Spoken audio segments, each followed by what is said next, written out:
Il était une fois, dans un modeste hameau, une jeune fille nommée Aïssata.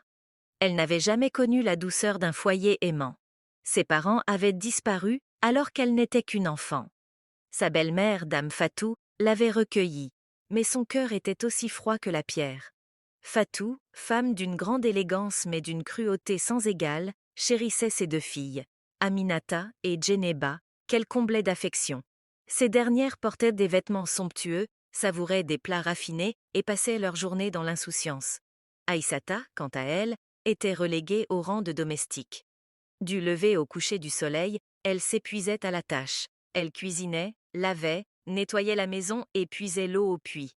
Si elle osait ralentir, la voix sévère de Fatou résonnait. « Aïssata, as-tu fini de récurer le sol ?»« Pas encore, madame, » murmurait-elle timidement. « Alors hâte-toi, ou tu n'auras rien à manger. » Le seul refuge d'Aïssata résidait dans ses songes. Elle s'imaginait libre, entourée de tendresse et de joie, loin de ce quotidien oppressant. Mais la réalité la ramenait toujours à sa condition. Pendant qu'Aminata et Djeneba s'amusaient comme des reines, Aïssata se levait avant l'aube, le corps endolori. Elle allait chercher de l'eau, ramassait du bois dans la savane, ses pieds nus souvent écorchés par les pierres. Elle balayait la cour, faisait la vaisselle, rangeait les chambres et préparait les repas, sans jamais recevoir d'aide. Pour Fatou et ses filles, Aïssata n'était qu'une servante, rien de plus. Au dîner, Fatou réservait les meilleurs morceaux à ses filles. Aïssata, elle, se contentait des restes, qu'elle mangeait en silence dans un coin de la cuisine, sans jamais protester, de peur des représailles. La nuit, tandis qu'Aminata et Djeneba dormaient dans des lits confortables, Aïssata s'étendait sur une natte usée, la tête posée sur un vieux tissu. Parfois, des larmes coulaient en pensant à sa mère disparue, se demandant si elle veillait sur elle depuis les cieux. Malgré ces épreuves, Aïssata restait douce et courtoise. Elle saluait chacun avec respect et travaillait sans se plaindre. Au village, on louait sa bonté. « Cette Aïssata est une perle rare », disaient les habitants. « Elle endure tout avec courage. Le ciel la récompensera un jour. » Ces éloges attisaient la jalousie de Fatou. Pourquoi cette orpheline misérable attirait-elle tant d'admiration, alors que ses propres filles passaient inaperçues ? « Il faut que je me débarrasse d'elle », songea-t-elle un soir, les yeux pleins de malice. Le lendemain, Fatou prépara un plat appétissant de couscous au poisson. Dans l'ombre de la cuisine, elle y ajouta du poison, mélangeant soigneusement. Avec un sourire perfide, elle appela Aïssata d'une voix mielleuse. « Viens, ma chère, tu travailles dur depuis l'aube. Prends ce repas, tu l'as mérité. » Aïssata, surprise par cette soudaine gentillesse, hésita, son cœur battant d'appréhension. Fatou, feignant une urgence, s'éclipsa pour éviter d'assister à l'effet du poison. Aïssata fixa l'assiette fumante, ornée d'un beau morceau de poisson, partagé entre la faim et un pressentiment étrange. Soudain, Aminata et Djeneba firent irruption. « D'où vient ce plat » s'exclama Aminata, les yeux brillants de convoitise. Sans attendre, elle arracha l'assiette des mains d'Aïssata. « Ce n'est pas pour une servante comme toi » lança-t-elle avant d'engloutir le poisson. À peine avait-elle avalé qu'elle se plia de douleur, le visage déformé. « Mon ventre » hurla-t-elle, s'effondrant. Djeneba, paniquée, se précipita vers elle. « Que se passe-t-il ? Parle !» Mais Aminata, secouée de convulsions, cracha du sang et s'écroula, sans vie. Aïssata, pétrifiée, comprit que le plat était empoisonné.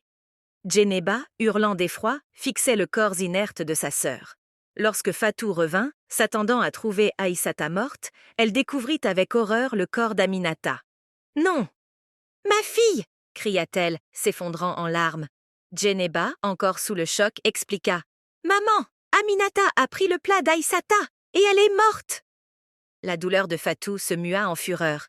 Elle se tourna vers Aïssata, les yeux brûlants de haine. « Sorcière, tu as causé notre malheur !» Aïssata, tremblante, protesta. « Je n'ai rien fait, je le jure !» Mais Fatou, aveuglée par la rage, refusa de l'écouter. Dès ce jour, sa haine pour Aïssata s'intensifia. Elle doubla ses corvées. « Plus d'eau ni de bois le matin ou le soir. Tu iras sous le soleil de midi et oublie la nourriture dans cette maison. Débrouille-toi !» Aïssata, affamée et épuisée, pleurait la nuit sur sa natte, se demandant si elle devait fuir. Mais où irait-elle ? Pour survivre, elle commença à cueillir des fruits dans la brousse, mangeant sur place pour apaiser sa faim. Un jour, alors qu'elle portait une lourde charge de bois sous un soleil brûlant, une voiture s'arrêta près d'elle. Un jeune homme bien vêtu, nommé Moussa, baissa la vitre et l'interpella avec bienveillance. « Bonjour, mademoiselle. Comment vous appelez-vous? Pourquoi portez-vous ce fardeau sous cette chaleur? Montez, je vous dépose. » Aïssata, méfiante, répondit poliment. « Je m'appelle Aïssata.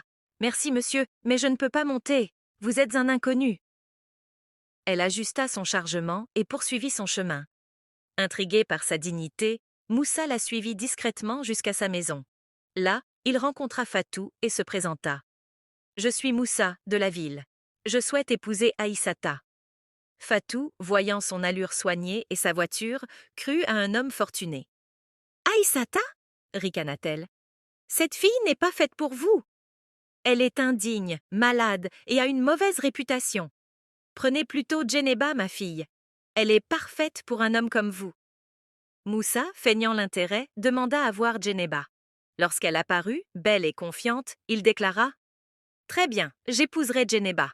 Je reviendrai dans 4 jours avec ma famille. » Fatou et Djeneba exultèrent, rêvant de richesse. Aïssata, témoin silencieux de la scène, sentit son cœur se serrer, mais garda le silence. Le jour du mariage, le village entier se rassembla. Djeneba, radieuse, partit avec Moussa, tandis qu'Aïssata, en retrait, lui souhaita sincèrement bonheur et prospérité. Djeneba, méprisante, la repoussa. « Écarte-toi, misérable. Tes vœux ne m'intéressent pas. » Fatou ajouta riant. « Ton futur mari sera aussi misérable que toi. » Arrivée en ville, Djeneba découvrit avec stupeur que Moussa vivait dans une petite chambre d'une cour bruyante, sans meubles, loin de la vie luxueuse qu'elle imaginait. « Je suis pauvre, Djeneba, » avoua-t-il. « La voiture et les habits étaient empruntés. Je suis simple porteur à la gare. » Dévastée, Djeneba vit ses rêves s'effondrer. Moussa, souvent ivre, devint violent. Un soir, après une dispute, il la frappa. Désespérée, Djeneba saisit une chaise et, dans un accès de rage, le tua. Arrêtée, elle accusa sa mère de l'avoir poussée dans ce mariage maudit. Au village, Aïssata, affamée, cueillait des fruits lorsqu'un jeune homme, Issa, lui offrit des mangues. Touché par sa détresse, il lui proposa du travail dans les champs et, timidement, demanda sa main. Aïssata, voyant en lui une lueur d'espoir, accepta. Issa, se présentant comme pauvre, demanda sa main à Fatou, qui, ravi de la marier à un misérable, donna son accord. Lors du mariage, simple et discret, Aïssata quitta le village avec Issa. À sa surprise, il la conduisit dans une magnifique demeure. « Bienvenue chez toi, » dit-il. « Je ne suis pas pauvre. J'ai feint la misère pour tester ta belle-mère. Ton courage et ta bonté m'ont conquis. » Aïssata, émue, pleura de joie. Plus tard, elle retourna voir Fatou, qui, apprenant la vérité, s'effondra, implorant son pardon. Aïssata refusa. « Je suis venue te montrer ce que tu m'as refusé. » Au même moment, des policiers arrêtèrent Fatou. Djeneba, emprisonnée pour meurtre, l'accusait de sa ruine. Fatou, brisée, réalisa que sa méchanceté l'avait détruite. Cette histoire nous enseigne que la cruauté et la cupidité se retournent toujours contre ceux qui les nourrissent. La vraie richesse réside dans la bonté du cœur. Merci d'avoir suivi ce récit. Si vous l'avez apprécié, laissez un pouce bleu, abonnez-vous et activez la cloche pour ne pas manquer nos prochaines histoires.